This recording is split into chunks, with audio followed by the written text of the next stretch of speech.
Utara terus mencair hingga mencapai titik terendah kedua dalam 4 dekade terakhir. Hal ini menandakan dampak signifikan dari perubahan iklim di bumi. Lapisan es terpanas yang pernah ada selama 2 hari belakangan. 2 hari terakhir tercatat suhu rata-rata global. Assalamualaikum warahmatullahi wabarakatuh. Halo semuanya, perkenalkan saya Oktavia Ramadhani dengan NPM 2321030174. Pada video kali ini saya akan membahas mengenai pemanasan global. Pemanasan global sebagai salah satu bentuk krisis ekologi yang lagi dihadapi oleh dunia saat ini, termasuk di Indonesia. Pemanasan global adalah kondisi di mana suhu bumi terus meningkat karena gas rumah kaca yang menumpuk di atmosfer.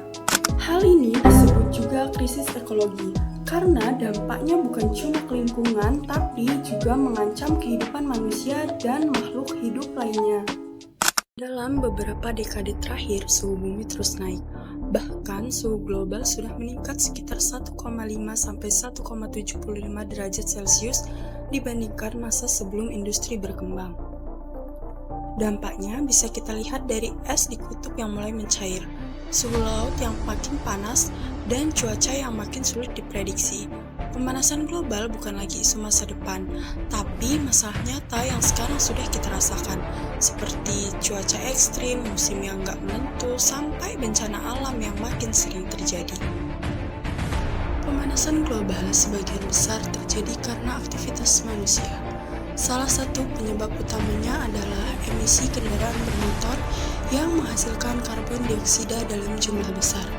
Selain itu, aktivitas industri dan pembangkit listrik yang masih pakai bahan bakar fosil juga ikut memperparah kondisi ini.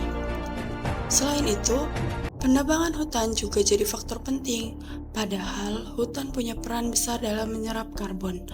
Kalau hutannya rusak, jumlah karbon dioksida di udara jadi makin banyak. Limbah rumah tangga dan gaya hidup yang konsumtif juga ikut menyumbang masalah ini. Dampak pemanasan global ini cukup serius. Bagi lingkungan, pemanasan global bisa menyebabkan es di kutub mencair, permukaan air laut naik, dan ekosistem laut maupun hutan jadi rusak. Banyak hewan dan tumbuhan terancam punah karena kehilangan tempat hidupnya. Bagi manusia, dampaknya bisa berupa krisis air bersih, hasil pertanian yang menurun, meningkatnya penyakit, sampai ancaman banjir di daerah pesisir. Kalau nggak segera ditangani, pemanasan global bisa berdampak buruk bagi kualitas hidup generasi mendatang. Walaupun dampaknya besar, pemanasan global sebenarnya masih bisa kita kurangi kalau kita mau mulai dari hal-hal sederhana. Misalnya, mengurangi penggunaan plastik sekali pakai, hemat listrik dan air, memilih transportasi yang lebih ramah lingkungan, serta menanam dan merawat pohon. Peran komunitas juga penting, seperti lewat edukasi lingkungan, kegiatan bersih-bersih, dan mendukung produk yang ramah lingkungan.